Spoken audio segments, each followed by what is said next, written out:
Part of my uh, teaching on Job, the book of Job, for firm foundation. I think we want to know the Bible also in its historical context, its chronological context. So you have the notes already, and I thought I'll just give a message, a life application message that we can learn from some of the points in the chapter. So let me just dive in. So let me start with the verse from 2 Corinthians 12:7 to 10, where Paul talks about a thorn in the flesh, and then we'll see how we can connect that to Job. And let me read it from the King James Version.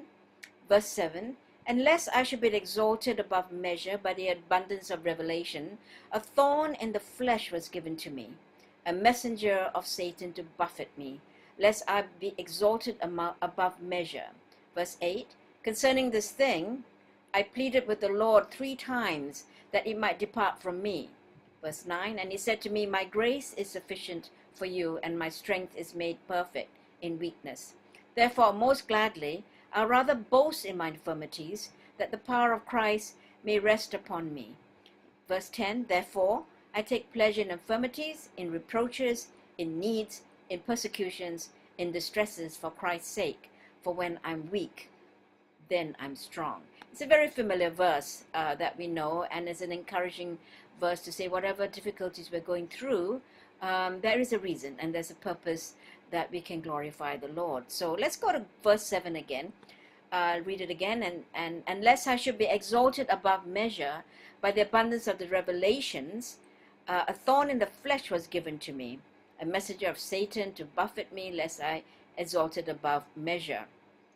Here Paul starts with the summarization of how blessed he was, despite the thorn, and how much God had done for him, the depth of revelation he had, and how much God has spoken in his life. So let's look at the phrases closely in the next video.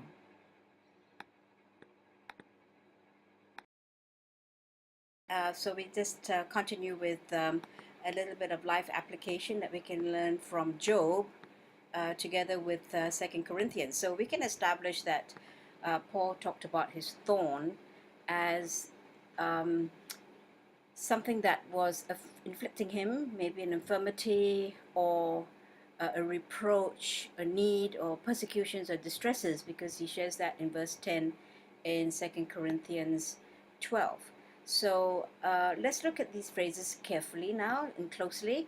So number one, Paul talks about having an abundance of divine revelations. That means it's obviously that God has given me a very special gift of hearing his voice, hearing what was on his heart, so that he can impart it to his audience. Number two, this can easily puff it up to a super spiritual, exalted state that is above the rest, and we know that that is very tempting when we get the adoration of our audience, or people put us on a pedestal. Paul was very aware that being human, he can easily be tempted to think that it was all his own work, or that he's super spiritual. And the third point that we can look into this verse is that the thorn was a countermeasure that was both physical, maybe, or emotional, an emotional trial he had to go through despite these blessings from God, which is a little bit, isn't it, about, sometimes not everyone who has got everything together means that they're blessed. There are a lot of people who are in pain, in trouble, and yet they are blessed by the Lord. So God continued, God allowed it, and did not take it away. And the reason was he wanted to keep Paul focused and humble on the source of these blessings, lest he boast of that it was all his talent, his education, his connections, his heritage, etc. So when I looked at this, I just felt that perhaps we can classify them into the usual 3 categories of temptation and sin, which is revelations, things that we can see either in our heart or with our eyes, and so it can be classified as the lust of the eyes. Yeah, we can even look at ourselves in the mirror and say how great we are. Number 2 is when people start to exalt you, or you feel exalted. It can be described as the pride of life. Yeah? And the third one is when we boast of, Paul was aware that he could easily fall into the sin of boasting that it was all his doing, all his talent, yeah, all his education. So we could put that as the lust of the flesh, these physical experiences that we have gone through, and we may want to attribute that that's from our experience that we gain so much knowledge and wisdom. So the three things, again, we can see in this verse, just this particular verse, is the three things that have tempted both Adam and Eve in the garden, and also the same thing that Satan had used to tempt Christ in Matthew 4. So it's the lust of the eyes, pride of life, and the lust of the flesh. So Paul saw his thorn, we can define it as his trials and tribulations, was given to him as a gift.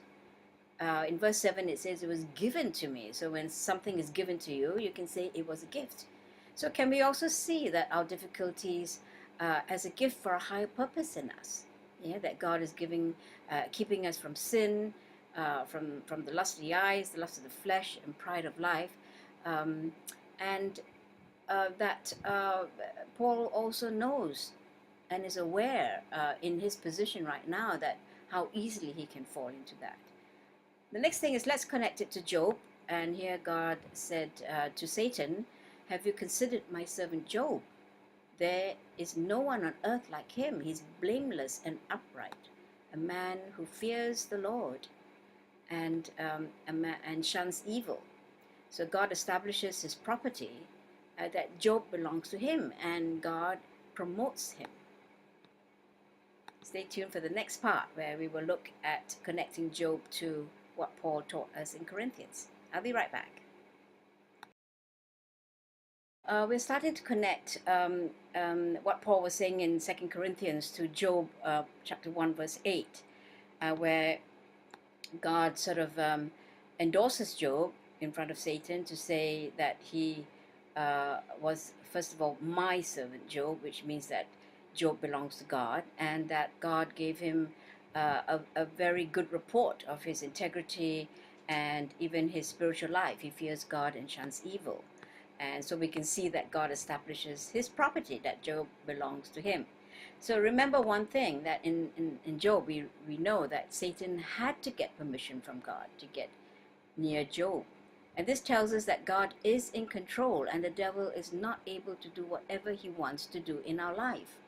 We live in a controlled environment, and God controls how hot or cold it gets, how much suffering we can go through. He will not allow our enemies to get their hands on the control switch of our lives. And because we are kept by God. He opens the doors, he makes the ways, and he controls who comes in and who goes out in our life and situations. Do you agree with me? So we are God's property from the crown of our head to the sole of our feet. In fact, the battle is the Lord's, the Bible says, and he will fight for us, as he did with Job. If the enemy comes, he must have permission to even touch any of God's property, and that's us. So Paul teaches us to view that the thorn in our flesh, a difficult situation or dealing with difficult people, is God's way to buffet us, to prepare and strengthen us for greater things, so that we will be made strong in our weakness and not boast in our own effort.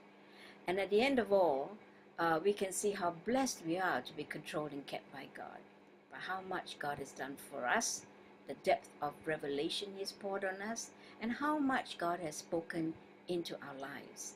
So in conclusion, the victory then is not getting rid of the thorn. The thorn is a blessing to keep you from some enemy that is worse than the thorn, and God uses it to balance us, to keep us humble. May the word of the Lord bless you today.